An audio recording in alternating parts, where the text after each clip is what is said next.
we're doing today is we're gonna have a sampling of whiskeys from all of the bourbon bonanzas post-plague that are all distillate made by Drew Caldsveen from that Willett still, except the last one, which is a whiskey that I did with him in 2014 for our 21st anniversary. What's nice about that progression is that it allows us to also see the progression of that distillery. The first whiskeys that we're trying in from 2022 would be among the first distillate that came from that still at 9 years. With some of the things we're going to taste today, we may have all that's left. Some of the things we're tasting aren't on the menu. They're just things I pulled for the tasting today. What we're going to do is we're going to sample through based on release date. In 2016 was the first year that this event existed. The event was called Whiskey Pig, and I was not involved in Whiskey Pig. I was down there and I went to it. The food collaboration was with Husk, and it was with Harrison Smith House. So they were doing the food, and at that time it was Whiskey Pig because there was country ham being aged in the warehouse at Willett, and so that was also being served for the first couple of years. And then I became involved in the 2017 version, and we discussed it, but I was sort of like, look, gotta change the name, because at some point this other company is going to take issue with the name. And that's when we bounced ideas around, and it was sort of like, the Bourbon Bonanza idea came forward. Who doesn't want to be involved in a bonanza, right? It was sort of my thought. Good alliteration. 2022, 2023 we're in Seattle. It was kind of like a street fest, and then each table was paired. This was the first time we did a whiskey table, food table pairing.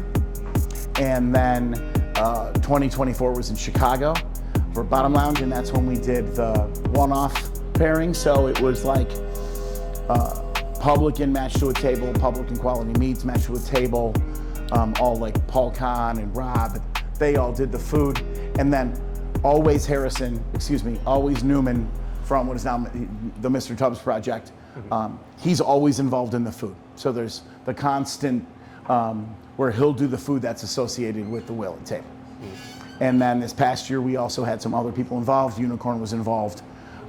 So every year, there's a little bit of a morph, but and the key people always have their tables. And it obviously certainly circulates around the fact that we're a fundraiser and the whiskeys are coming from Willett. As long as this exists, those will be constants.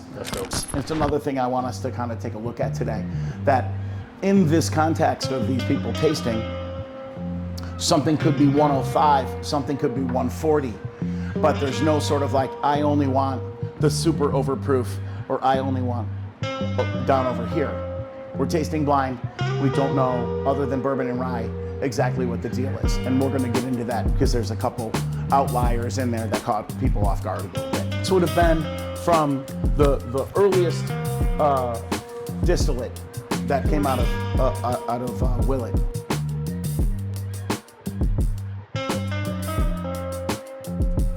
I'm going to recommend in between runs that we sniff our arms. Sniffing your own arm will reset your olfactory, and it's nice in between rounds if you want to kind of like reset. But this whiskey caught everybody off guard because we're looking at 9 and 10-year-old barrels at this point. And we're, again, tasting blind. And almost everyone in the room was like, what is this? Because this is one of those curious unicorn barrels that... Cheers, everyone. Thanks for being here today. Appreciate it. This is one of these weird... It doesn't taste like the other whiskeys. Sure, it's younger, but it really has an extremely unique profile. So now we're going to get back to kind of this idea that we were doing 9 years.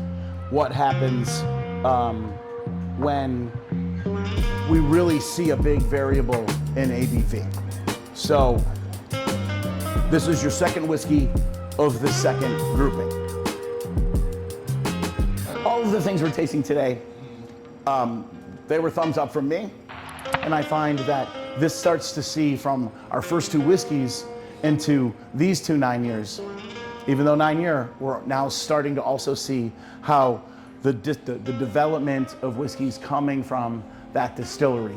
And the first 2 do have a flavor profile that I think overlaps to a certain degree. And I think these 2 also have a flavor profile, even at these different age ranges, that are indicative of as it's developing, even though 9 years. How do you guys split up the bottles between the people who pick? The way it works is a percentage goes into the event. So so at Delilah's table, we pour custom Delilah's expressions. At the Jack Rose table, traditionally, they'd be showing Dusties. That would have been at that point. At the Willett table, you taste the whiskeys that we have selected at that point. So some go into the auction, some are tasted at the Willett table, and then what is left gets split up among Delilah's Jack Rose and now Ballard Cut and Mr. Tubbs. Get what's left. And now, based on, has everybody been to the Willett Tasting Room restaurant? If you haven't been, it is a remarkable place because everything, I believe this continues to be accurate, everything that comes out as a Willett expression, 6 of them stay there and become that library. So there are Delilah's things up there, as long as they last. There's all of the Bourbon Bonanza. I've had some super cool things sitting there. I think any of us could go there 3 times a week for a year and never run out of new things to taste. Okay, so those last 2, the 9-year, let's get show of hands. 9-year first one, 9-year second one. Okay. Wow. Interesting. Okay. Unanimous. I voted for both, but I do lean a little bit with everyone else. Different variables here. A, it's where we get into the biggest range of ABV between 2. We also get into the first time that we've named them. And there's specific reason we did it. We did not discuss it in advance. We did not say, this is the year we're gonna name them. But when we were sampling, it was clear that they needed to be that way.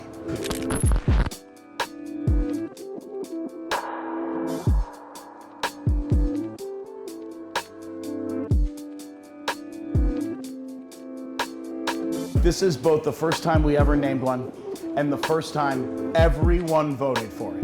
Nice. First time. Thus, the consensus. All right. Again, we haven't had anything that isn't delicious, but we've just had 7 bourbon that all of us to some degree love, but there's still, with every one, there was not consensus. But what do you think? Show of hands, these 2. Number 1, number 2. 140 proof. Number 2, 105 proof. The 105. That's a mic drop right Consensus. That's a mic drop. I didn't want to lead it in that manner. Like, if you don't vote with me, you're wrong or something. Canned peaches. Though we talk about Willett bourbon most of the time, I think right now, Drew might be making, for me anyways, the best rye. I love the rye. It's very malty rye. So consistent, and it just put your nose in there. It's sweet, it's spicy, it's bready, like it's just exactly, and consistent in that age range or in that profile. So this is another one of those outliers. The other ryes that year were all older, and when we went back and after we tasted these blind, everyone was like, 7 years, just a freshman. Do you guys ever have like a thought process or like a motive to highlight some of the Willett rye? I honestly feel like Willett rye is so underrated in comparison to Willett bourbon.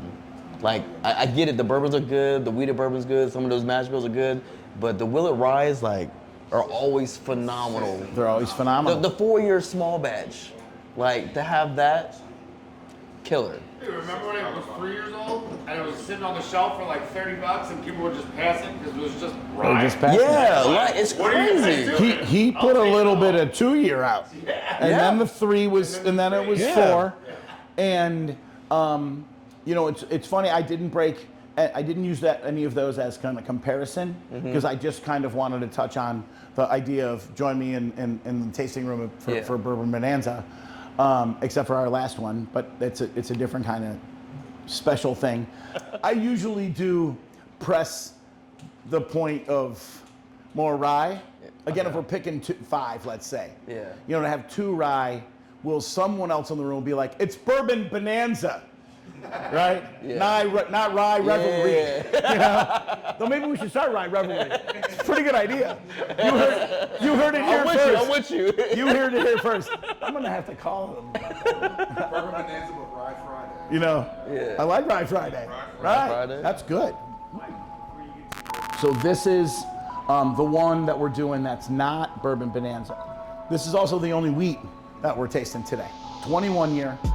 And again, with Drew, you know, my relationship with him is a business relationship, but we were pals way before we were doing business because we were carrying Rowan's Creek and Noah's Mill and the early KBD expressions before there was Willett. So we were pals from that time period. Yeah, right? All right, so let's taste it then. I think you've already tasted my little baby here. This is Old Bernheim.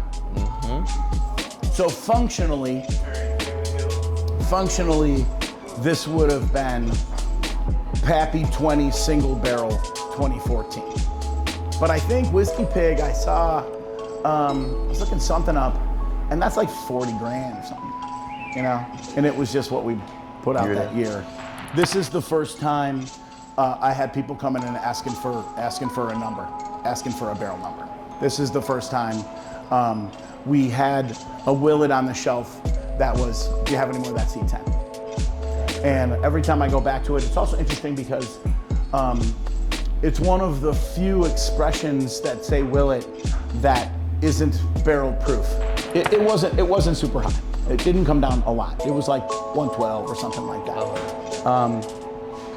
But I think it tastes great right where it is. I think all the nuance comes out. I think, like I said, a lot of body, but you can really taste that bready, caramely interaction with the barrel. It doesn't lose its grain flavors, but yet it defines chewy. Yes. Right? Absolutely. You're here as a group. You're here as a community of people who are traveling together to have fun, and you kind of have a specific, with calling it bourbon as part of your run. And that is the way it has always been for me there. Business is business. Like, I am truly grateful for this whole entire experience, because this is not like BBR's like started in Chicago. We've been doing this for like 20 years or anything like that. It's the first time in Chicago, and for you to bring us here and to have this type of experience, and we just met each other 2 days ago, but we had a couple phone calls for us to have that type of experience here. I am truly grateful for that, and I thank you very much. Bill, you've been doing Bender Stash. This is our first time doing a Bender Stash pick, so it's not like I've been doing 5 barrels with you, and now we got a chance to do a super dope one. Our first time doing a pick with you, you gave us access to this. And I just thank you, like, for you guys believing in Black Bourbon Run, what we're trying to do from a community perspective. And we're always here to support Bender Stash, here to support Delilah's.